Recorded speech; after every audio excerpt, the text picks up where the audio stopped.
सपना और आप देख रहे हैं सी न्यूज़ भारत। आयुरू करते गुजरात बुलेटिन की ओर बात होगी अहमदाबाद की एक बड़ी खबर की, जिसमें मिनरल वाटर प्लांट में इन्वेस्टमेंट के नाम पर करीब 1.55 करोड़ रुपए की धोखाधड़ी करने के आरोप में पुलिस ने उजास संदीप भाई पारिक को गिरफ्तार किया है। साथ ही बात होगी बरोड़ा के जाडाबोई पुलिस स्टेशन में प्रशासनिक प्रक्रिया के तहत बड़ा फेरबदल किया गया है, जिसमें एक साथ 41 पुलिस कर्मियों के तबादले किए गए हैं। ऐसी तमाम खबरों पर विस्तार से चर्चा करेंगे। अहमदाबाद के इकोनॉमिक ऑफेंस प्रिवेंशन विंग ने मिनरल वाटर प्लांट में निवेश के नाम पर करोड़ों रुपए की धोखाधड़ी के मामले में उजास संदीप भाई पारिक को गिरफ्तार किया है। पुलिस के अनुसार आरोपी और उसके परिजनों ने शिकायतकर्ता को पीटी ब्लोइंग मशीन और मिनरल वाटर बोतल बनाने के व्यवसाय में भारी मुनाफे का झांसा देकर करीब 1.55 करोड़ रुपए से अधिक की रकम निवेश करवाई। बाद में फर्जी टैक्स, इनवॉइस और झूठे बैंक स्टेटमेंट दिखाकर भरोसा बनाए रखा। शिकायतकर्ता ने जांच के दौरान दस्तावेजों में गड़बड़ी पाई, जिसके बाद मामला सामने आया।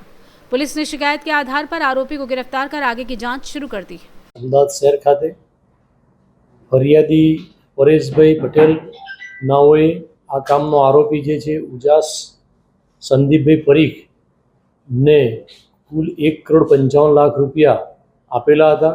आ कामनो आरोपी जे छे उजास परीख तेओए आ कामना फरियादीने पोते पाणीनी मिनरल वॉटरनी बोटल बनावવાનો प्लास्टिकनी बोटल बनावવાનો बिजनेसमां निपुण छे तेવો विश्वास आपी અને તેની ફેક્ટરીમાં મશીન ખરીદવા માટે નાણાંની જરૂર છે અને પાર્ટનરશિપમાં ધંધો કરવાથી ખૂબ મોટો નફો થશે તેવી આશ્વાસન આપેલું, લાલચ આપેલું અને ત્યારબાદ આ કામના ફરિયાદીએ 1,55,00,000 રૂપિયા આરોપીને આપી પણ દીધેલા હતા। આ પેમેન્ટ તેમણે ચેક દ્વારા કરેલું હતું અને આરોપીએ જે ફેક્ટરીમાં મશીન ખરીદવાનું હતું તે મશીન ખરીદવાનું કોટેશન મેળવેલું, તે બનાવટી બનાવેલું અને આ મશીનની કિંમત 25 લાખ રૂપિયા હતી, પરંતુ તેની કિંમત 1,14,00,000 રૂપિયા બતાવી અને ફરિયાદીને વિશ્વાસ અપાવી અને પૈસા લઈ લીધેલા અને જે પ્રમાણે વિશ્વાસ આપેલો તે પ્રમાણે પૈસાનું વળતર નહોતું આપેલું। ત્યારબાદ આ કામના ફરિયાદી આરોપી પાસેથી પૈસા માગતા તેઓએ પાછા પણ આપેલા ન હતા। તપાસ કરતાં જે મશીન ખરીદેલું તેની કિંમત પણ ઓછી જણાઈ આવેલી અને બેંક સ્ટેટમેન્ટ પણ માગતા પેમેન્ટનું, તો બેંકને જે સ્ટેટમેન્ટ હતા એ પણ ખોટા બનાવી અને આ કામના ફરિયાદીને આપેલા હતા। આમ કુલ 1,55,00,000 રૂપિયાનું ચીટિંગ કરેલું ગુનો દાખલ થયેલો છે। આ ગુનાના કામે આરોપી ઉજાસ પરીખની ધરપકડ કરવામાં આવેલી છે અને આરોપીના રિમાન્ડ માગતા દિન 3માં રિમાન્ડ પણ મળેલા છે।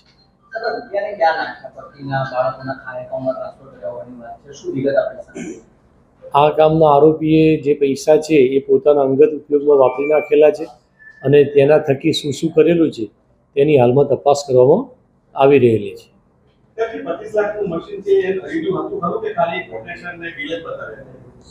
તપાસ દરમિયાન એવી હકીકત જાણવા મળેલી છે કે આ કામના જે આરોપી છે એણે એકબીજા જોડે જમીન ઉપર પાર્ટનરશિપ કરી અને આ ખરીદેલું હતું અને આના ફરીથી એ જ જે મશીન હતું એના ઉપર એણે આ ફરિયાદીને પણ કીધેલું કે આપણે મશીન ખરીદી દીધું અને સાથે સાથે એ જ મશીન ઉપર એણે એક બીજી પણ લોન લીધેલી હતી। એ બેંકની લોન 60 લાખ રૂપિયાની લીધી હતી। એ લોનમાં પણ જ્યારે બેંકના મેનેજરે તપાસ કરી ત્યારે પણ આ ફ્રોડ થયેલાનું જણાઈ આવતા એ લોકોએ પરત લોન આ કામના આરોપીએ ભરપાઈ કરી દીધેલી હતી। આમ એણે એક જ મશીન ઉપર અલગ અલગ માણસો પાસેથી પણ પૈસા લીધેલાનું તપાસ દરમિયાન જણાઈ આવેલ છે। આ જે ઈસમ છે એ જ્યારે પણ આ રીતે કોઈ પણ એના વિરુદ્ધમાં ફરિયાદ કરે તો એને વળતર પાછું પૈસા ચૂકવી દેતો હતો। એક એના વિરુદ્ધમાં અગાઉ ઈસનપુર પોલીસ સ્ટેશનમાં પણ અરજી થયેલી હતી, તપાસ થયેલી હતી, તેમાં પણ તેણે તે લોકોની સાથે સમાધાન કરી અને તેઓને પૈસા પરત આપી દીધેલા છે। એ અરજીમાં નવરાત્રિમાં સ્ટોલ લીધેલો હતો ઉદ્ગમ સ્કૂલ ખાતે, તેમાં એણે સ્ટોલ લીધો હતો 10 લાખ રૂપિયામાં અને એને પાર્ટનર બીજા 4 બનાવ્યા હતા।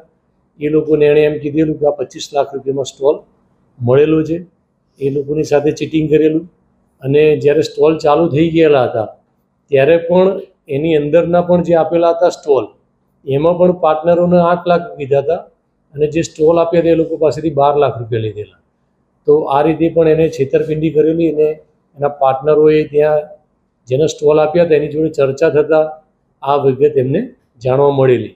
તો એની અરજી ઈસનપુર પોલીસ સ્ટેશન થયેલી હતી, પરંતુ તેમાં એણે પૈસા પાછા આપીને સમાધાન કરી લીધેલું. ઈસનપુરમાં જે હતી નવરાત્રિના એ પાણીનો સ્ટોલની વાત હતી અને પાણીના સ્ટોલના આવક શું સારી થતી એટલે બીજા પાર્ટનરોએ ચર્ચા કરતાં આ જાણવા મળેલું કે આ આરોપી જે છે એને પણ આ રીતે બધાને વિશ્વાસમાં લઈ અને ચીટિંગ કરેલું છે.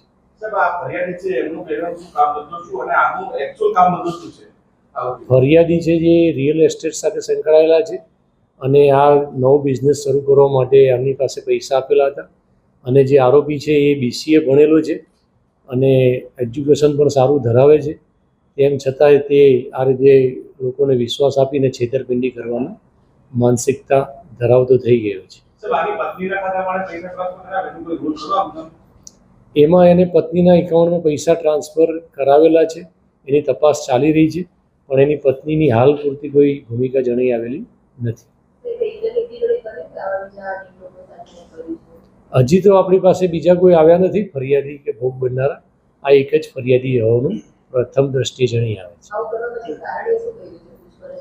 પોતાની આર્થિક સમૃદ્ધિ માટે પોતાની રીતે પોતાના ખર્ચા, પોતાની લાઈફસ્ટાઈલ સારી રીતે જીવી શકે અને ખોટા ખર્ચા કરી શકે એટલા માટે લોકોને વિશ્વાસમાં લઈ અને ચીટિંગ કરતો હતો. છેલ્લા 3 વર્ષથી આ સંકળાયેલા છે.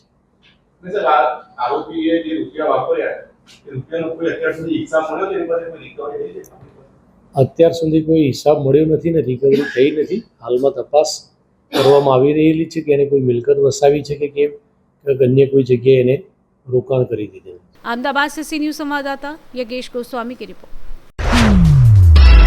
वडोदरा जिले के डभोई पुलिस स्टेशन में प्रशासनिक प्रक्रिया के तहत बड़ा फेरबदल किया गया है, जिसमें एक साथ 41 पुलिस कर्मियों के तबादले किए गए हैं। स्थानांतरण आदेश के बाद पुलिस स्टेशन परिसर में DYSP आकाश पटेल और PI AD पटेल की मौजूदगी में भावभीनी विदाई समारोह आयोजित किया गया। इस दौरान स्थानांतरित पुलिसकर्मियों को श्रीफल और पुष्पगुच्छ देकर सम्मानपूर्वक विदाई दी गई तथा उनके कार्यकाल और कानून व्यवस्था बनाए रखने में योगदान की सराहना की गई। अधिकारियों ने सभी कर्मियों से अपने नए स्थान पर भी इसी समर्पण और निष्ठा के साथ कार्य करने की अपील की। गुजरात से सी न्यूज संवाददाता लाल भाई की रिपोर्ट। बुलेटिन में फिलहाल इतना ही। देश और दुनिया की तमाम बड़ी खबरों के लिए देखते रहिए सी न्यूज भारत।